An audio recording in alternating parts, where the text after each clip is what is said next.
Nuzulul Quran tanggal 17. Ya bisa jadilah kalau ada sebagian ulama, sama sekali ya. Sebagian ulama itu mengkaitkan awalnya dari Nuzulul Quran, awalnya dari Lailatul Qadar itu diawali dari tanggal 17 Ramadan.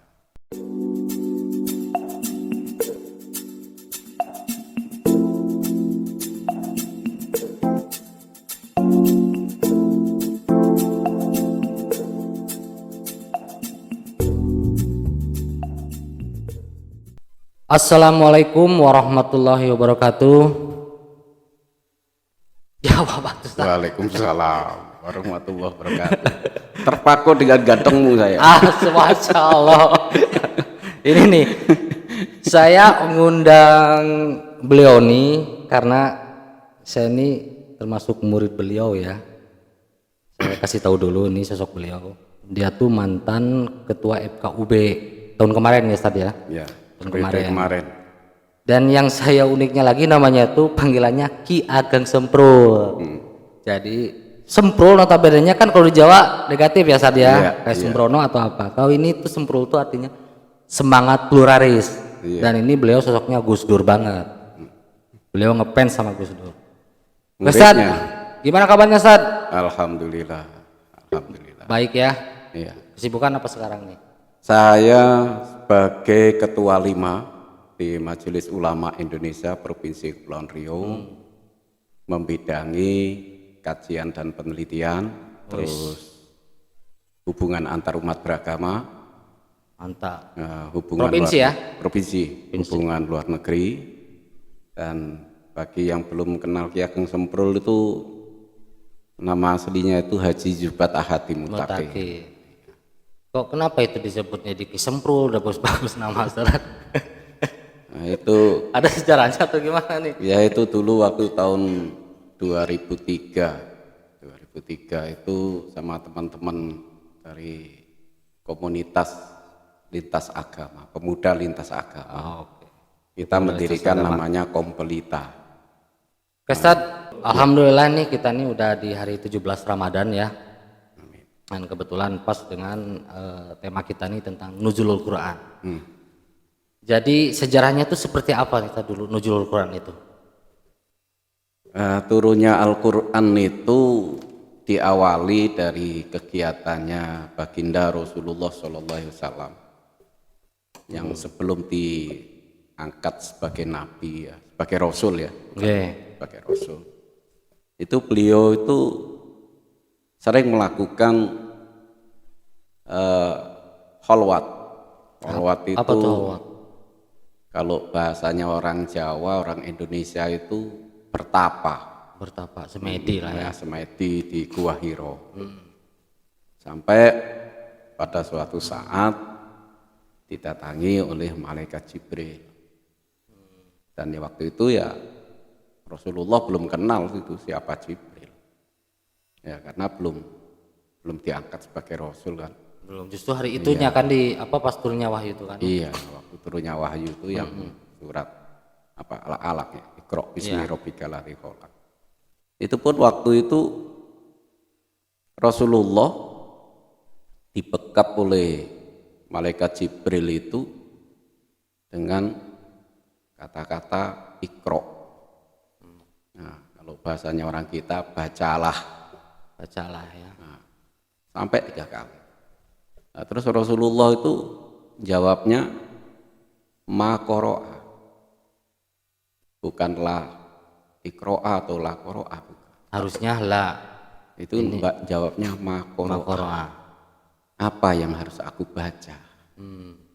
Nah, kemudian dimasukkanlah oleh Jibril wahyu itu, terus kemudian Rasulullah ini juga diajari untuk huruf-huruf yang akan dituliskan, tapi bukan Rasulullah yang menulis. Karena perintahnya tidak boleh menulis, disuruhnya membaca aja ya. Iya, terus yang diajarkanlah cara nulisnya ini ke anak angkatnya Rasulullah.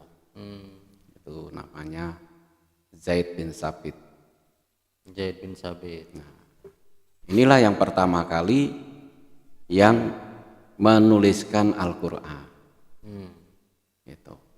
Dan juga perlu saya sampaikan di sini di surat Al-Maidah kalau nggak salah itu yang mengatakan kalau Rasulullah itu dikatakan Ummi oleh golongan orang-orang Bani Israel.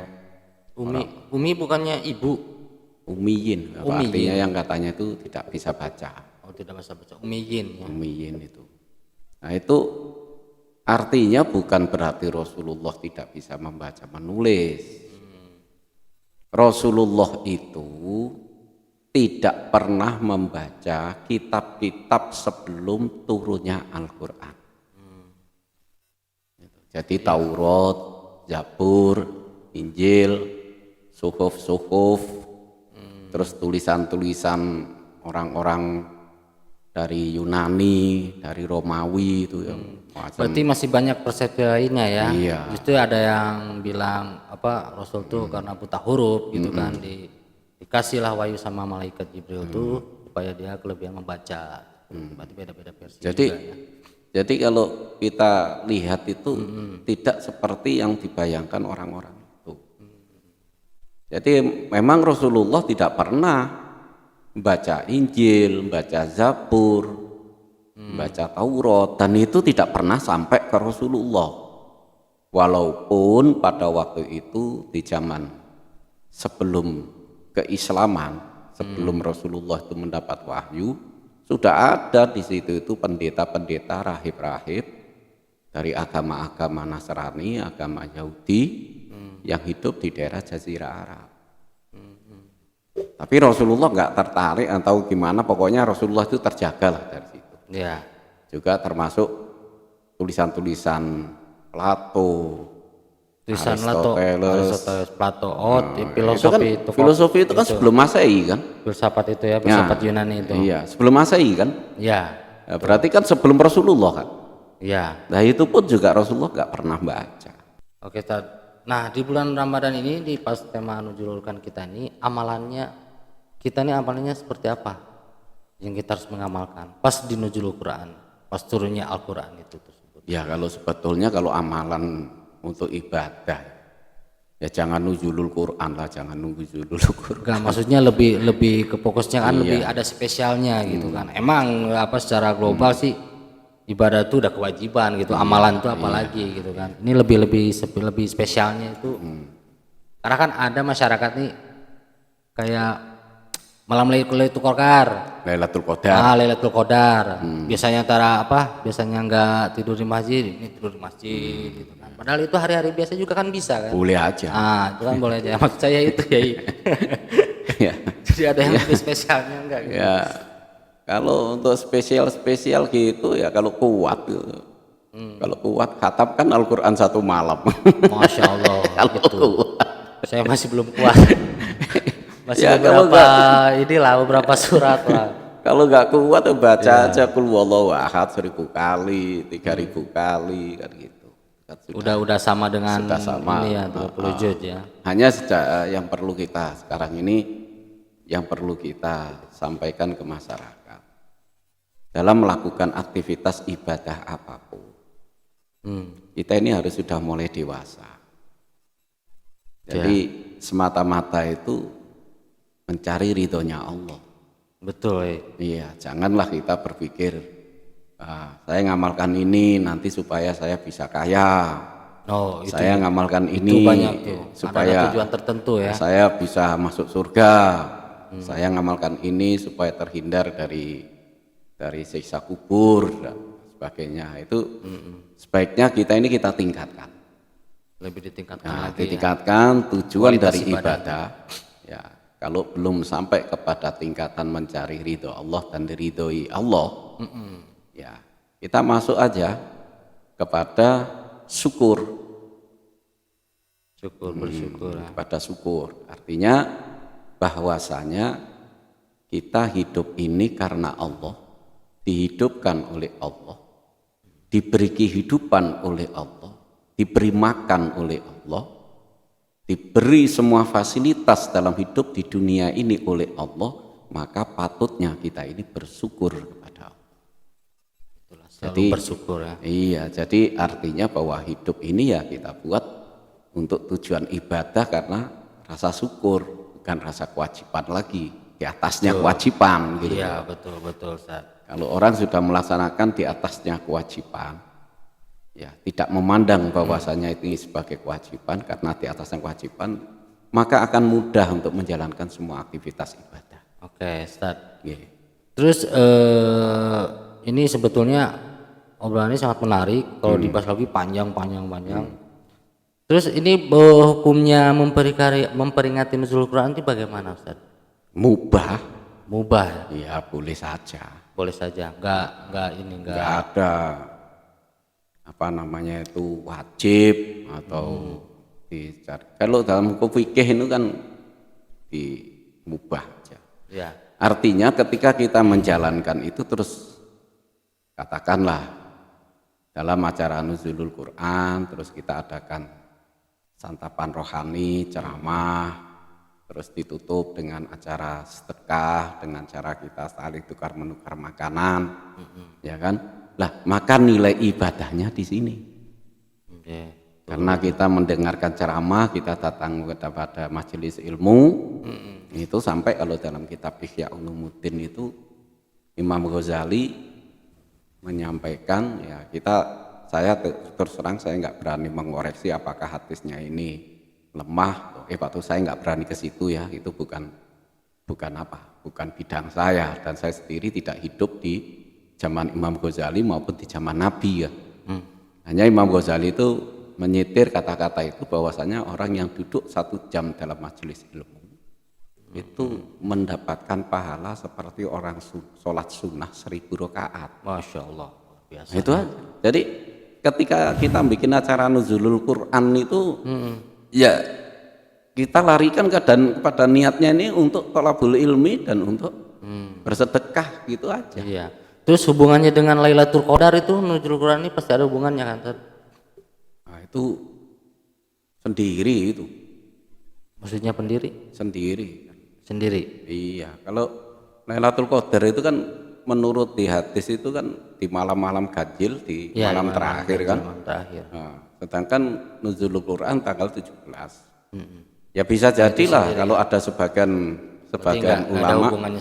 Sebagian ulama itu mengkaitkan awalnya dari nuzulul Quran, awalnya dari Lailatul Qadar itu diawali dari tanggal 17 Ramadan. Tapi sebetulnya nggak seperti itu, Kang. Jadi Kang Suni ya, kalau kita itu mau meraih Lailatul Qadar itu ya dimulai dari awal pertama. Dari pertama kita menjalankan Ramadan. Hanya itu lebih bagus. Tradisi. Iya betul, kembali lagi tradisi masyarakat kita. Itu ada mengistimewakan, tapi ini jangan dikait-kaitkan dengan masalah hukum. Jadi kalau tradisi masyarakat kita itu dulu zaman-zaman sebelum ada listrik, masih obor lah ya. Di kampung-kampung itu begitu sudah masuk malam 17 Ramadan itu sudah pasang obor itu. Iya kan? Masang obor terus ke masjid, musola dengan makanan yang enak-enak gitu kan. Ya tujuannya apa? Supaya anak kecil-kecil itu lebih semangat kalau ibadah. Iya. Iya kan? Wah, kerasa banget ya, terasa banget. Tujuannya itu aja supaya ini anak-anak dan orang-orang yang mau datang ke masjid itu, ke musola, ya betul, itu ada nuansa yang beda dengan sebelum nuzulul Quran. Nah kalau sekarang ini orang sudah makmur, Kang. Jadi walaupun mulai dari malam pertama mau bikin makanan enak ya silakan. Sudah bisa beli masalah. Kalau dulu kan lain.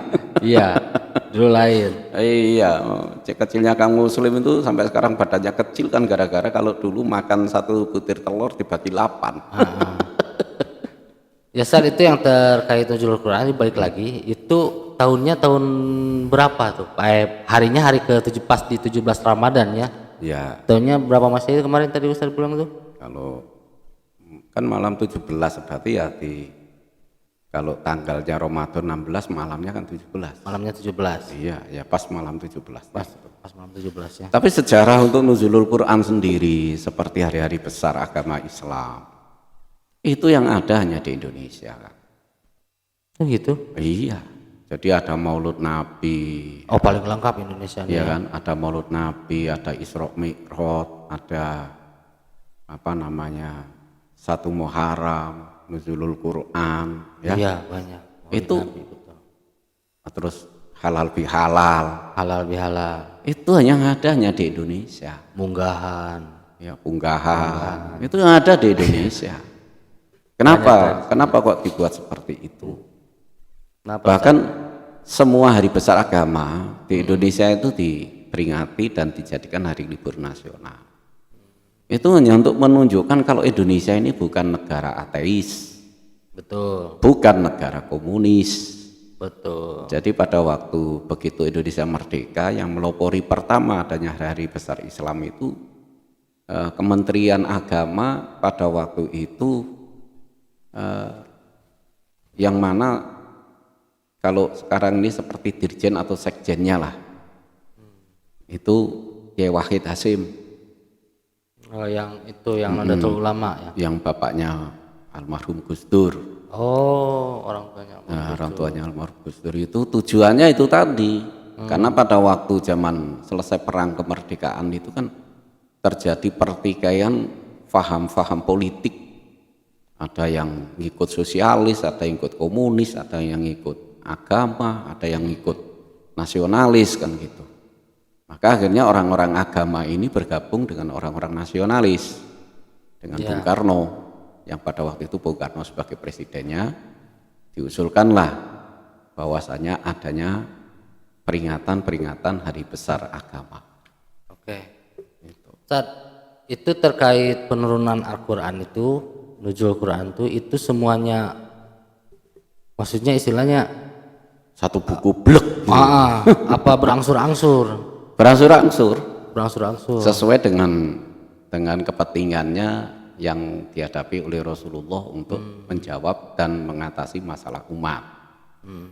Nah, kalau umpama Rasulullah itu tidak tahu dan tidak tahu bentuk tulisan, dan umpama Jibril itu tidak mengajarkan bentuk tulisan, iya, ya bisa jadi kan Al-Quran yang kita terima hari ini itu nggak otentik.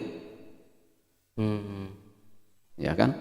Padahal pada waktu turunnya ayat-ayat Quran itu kan tidak langsung umpama satu surat Al-Fatihah semua, Al-Baqarah semua, iya, Ali Imran semua, kan nggak seperti itu.